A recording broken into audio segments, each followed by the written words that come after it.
Hello everyone, I'm Stuart Spinks and this is Beekeeping Short and Sweet.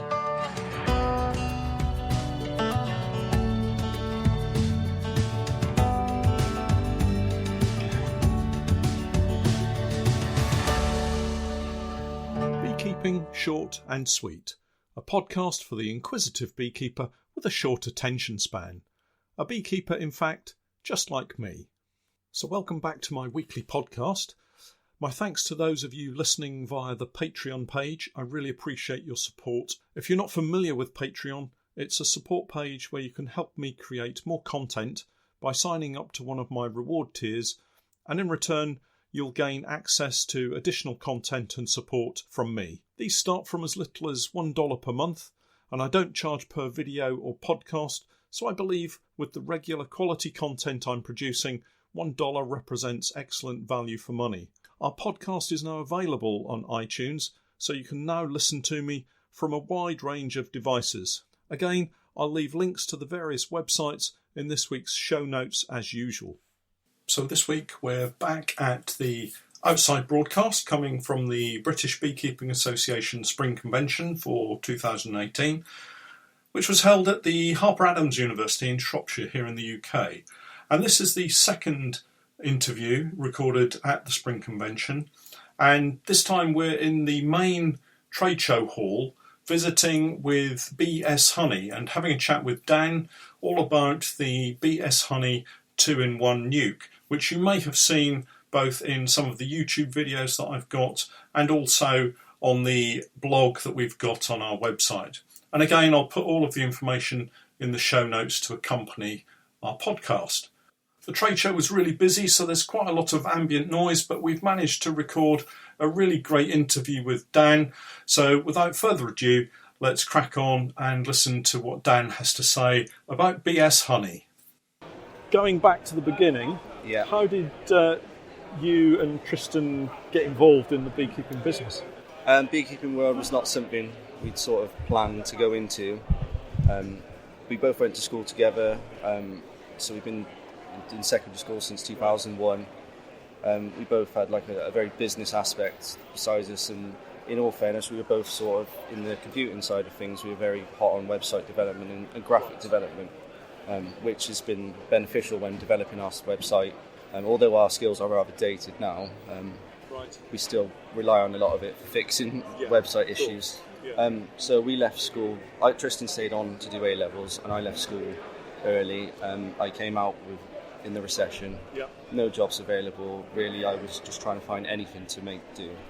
I did briefly work in temporary roles, and I was approached by a bee farmer to pretty much assemble boxes. Okay. Yeah. So it's carpentry work, assembly work. It's very basic, and he essentially chucked me in the deep end and gave me a bee suit, and off I went. And from that point, you've built up a commercial business for yourselves. We have, yeah. I mean, it was based from what we learned on the UK market, and then initially when I first went to Australia, which the first trip was when I was 18, and I had no knowledge of the world as such, first time being away, and I was again chucked in the deep end there. Sure. And so when you went to Australia, was that for beekeeping work? It was specifically for beekeeping work. You must have learnt a lot while you were over there. Yeah, I mean, we were working with commercial guys that were running at 3,000 plus hives, running 3,000 mating nukes. Queen rearing was the big aspect of their business because they produced package bees to export to America for almond pollination. Right. So they were very reliant on queen breeding and rearing their bees, so they've moved to conditions. It was a very different world to what it is here. Yeah. It's so vast over there that you can move from one place to another and the conditions be totally different. Move up into the mountains, you've got all these different eucalyptus trees. Right, yeah. And they all produce all these different flavours and colours, and some produce like every 4 years, some every 8 years, some every year. Incredible. We just don't see that kind of production in this country, do we? No, I mean, there's where you would put deep supers on every week and be pulling them off. It was unreal. But then some years it'd be very dry. So you'd have to chase conditions and move to the mountains, and some year you didn't get any honey, which is where he was very reliant on the package bees. Right. And so you've brought that experience and knowledge back to the UK. Yeah. And where are you guys based now? We're based in Cheltenham currently. Okay. And the area that you have your bees? It's mainly farmland and friends, family. We've got some brilliant farmers and people that work with us that allow us to use it. Great. And from producing honey and bees, you've obviously moved now into selling some equipment. Yeah. And the 2-in-1 nuke is one of the first things that you've introduced? Yeah, so I'd say it's sort of a stepping stone. We've worked with several different polystyrene boxes, and obviously we've worked with a lot of different boxes in Australia, and we've kind of applied this concept to this current box. So in Australia we ran 2-way mating nukes with a split division. It worked brilliantly, and it was easy to do because you already had all the supers there, so you just cut a slit in, put a divider board, and away they go as such. So we applied the concept to the national hive. If we're going to bring a poly hive to the market, it needs to be different. It can't just be exactly the same. Yes. At the end of the day, they're just going to buy the cheapest one they can find because it's the same thing. Okay, our box is a bit more expensive because there is more components, there's more in the manufacture, it's higher density, so we have to reflect that in the price. Yes, but the product itself, from what I've seen, and it has a feel of a really good quality piece of kit, and I think beekeepers are prepared to pay when they know they're getting good quality. Yeah, that's right, it's definitely right. I mean, we were very happy with the way the product turned out. In the end, there was a lot of tweaks and everything that went into the design stage. It took about a year to get the full design done and completed. It was kind of hard working with designers that didn't really have the experience because essentially polystyrene is packaging, and when you're working with the packaging manufacturer, they say, here's a washing machine, I need an outer casing for that, and it's very basic, whereas we need like to the millimetre spacing correct. Of course. In fact, when we first got the tooling off, there was an incorrect millimetre spacing in the frame where you place the frames on the lugs, so we had to actually pay for a tool modification just to bring it in a few mil so the frames didn't interlock. Of course, yeah. And so to us to release a product with that slight issue, beekeepers can be like, well, that's not very good. So we had to rectify that. Beekeepers are very quick to spot a flaw in a product, aren't they? But obviously when the sales rep and that came to us, it was like, there's nothing wrong with that. But then I explained to them it can interlock, so this can't happen. But that's been resolved, and now the product is out there. So when it comes to protecting it and looking after it, it comes in its raw poly form, and I guess you have to paint it to protect it? Yeah, that's right. So we normally recommend, as with any polystyrene box, smooth masonry paint just to prolong the life, protect it from UV. Most manufacturers do the same. With the feeder, a lot of people now ask me, do I paint the feeder? Personally, we haven't. Other suppliers, they do. I'd say it's personal preference. And that's the inside of the feeder? Yeah, the inside, the top feeding system. Because I think, certainly when I've had other poly feeders, I've always been told paint the inside because the feed might seep into the polystyrene. Yeah. But because this is higher density, does that restrict? Yeah, so I mean, when it comes out of the mould, there is like a skin on it. To essentially try and stop anything like that, and because of the higher density there shouldn't be as much air pockets, but polystyrene is slightly porous, so if it was to sit there for a month or two, I imagine it would seep through, so it's entirely up to the customer. To the beekeeper. Yeah, exactly. The nuke itself, when you receive it, you get the nuke box itself, which has got the integrated feet on it, which is a really good feature.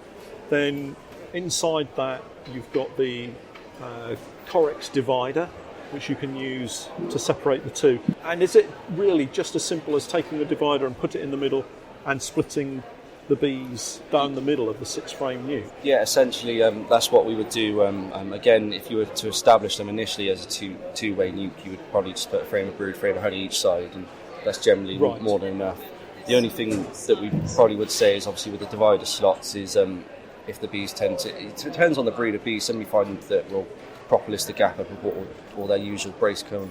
We tested it and we haven't actually had them do that yet, but over a prolonged period of time you might find that might be the case, which is why we suggested some petroleum jelly or something like that in the gaps to hopefully stop that from happening. Yeah, sure. Then it comes complete with the feeder. Yeah. And then the one thing I noticed very early, as soon as I took it out of the box, was the weight of the lid. It's a really thick lid, isn't it? Yeah, definitely. Because I mean, if you look at all the other polystyrene boxes, you've got 40mm walls. That's a brilliant insulation on the walls. But then you go to a 20mm roof, you're losing all your heat. Yes. So we whacked that straight up to 40 mil, just to keep the overall Right. everything the same. That added with the feeder thickness, you've got a nice thick roof there to restrict the heat loss. Yeah, and I think that's a really good feature, and one that beekeepers that actually get their hands on these nukes are going to notice straight away. The sales look as if they're going really well for you here. Yeah. In all fairness, we've been overwhelmed. The polystyrene is such high density; it's 3-month aging time in massive silos in a factory. So we need to know 3 months in advance for every order we have to make. Right. It's very hard to predict in such a new product. So we've gone with our sort of gut instinct of how it's been going, and so far it's paid off. But now we're looking at a slight stock gap between the end of April and start and May. So we'll see how that goes. But the sales at TradeX, again, we sold out by about 1 o'clock. National Honey Show, we sold out as well. That was last year in October. This year, we may sell out. We will see. We've sold a good over 2/3 of them already. Sure. Yeah, there's certainly plenty of room on the stand here now, whereas first thing, you were surrounded by the nukes. And for the future, these are national nuke boxes. They are, yeah. And you've got a 14 by 12. Are there any plans for other sizes? We have done a lot of drawings, especially in the Langstroth variant currently, and we've got a lot of demand for a national one. In terms of your business partner, Tristan, you went to school with Tristan and he's an integral part of the team. Do you kind of split the workload, or do you both muck in together? In all fairness, we've both got our own specialities. So, I mean, with hands-on work, woodwork, he's spot on. He would sit on his table saw for hours on end producing boxes, frame feeders, whereas I'm quite scatty and I get bored and go off and do something else. And right. I jump from job to job, so I go onto the laptop and then make a feeder, go and do this. My mind works in that way, and if I've got an idea, I'll go and try and mess around with that idea. So we have our own perks about each other, and it kind of works really well in that business. Okay, there's a few things we don't agree on, but in all fairness, it's very rarely. Do you think that you'll have any modifications as you go forward? Will you potentially have any changes? At the minute, we've got a lot of people say, "Oh, actually, if you're running this as a two-way and I open it up, what's stopping this side from crossing over?" Right. We did try to integrate some sort of perspex cover as with other suppliers, but it was hard with the workings of the top feed of the fondant plug and the protruding Corex divide to make it work. Right. So I'm working with a few of our distributors now, a few people in Ireland as well, just to come up with some way of introducing a perspex sheet.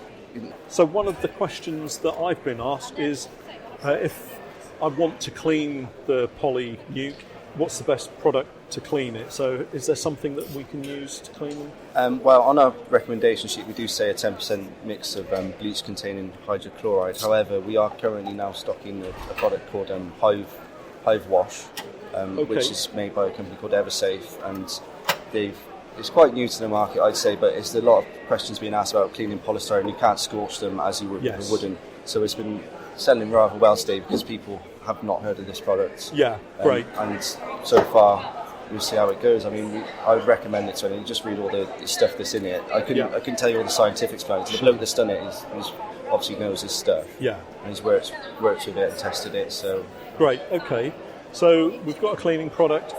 I'm guessing, although the products are in short supply, they're available on your website for anyone who's not been able to get to the shows? Yeah, currently we're still taking orders until as stocks last.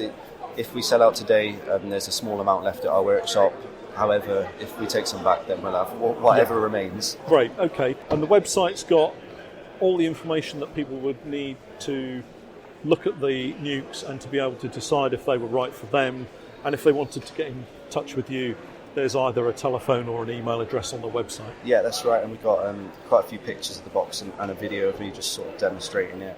So great. That should hopefully cover anything. But obviously some people do like to have a good hands-on look. So there's a few distributors around the UK that are selling our box. Sure. And if anybody else is interested, I've also done a blog showing the nuke as it breaks down into individual component parts, and also talked a little bit about the product as well. I think it's a fabulous product, and I think you'll be very, very successful with it. So thank you very much for your time today, Dan. No problem. We wish you well.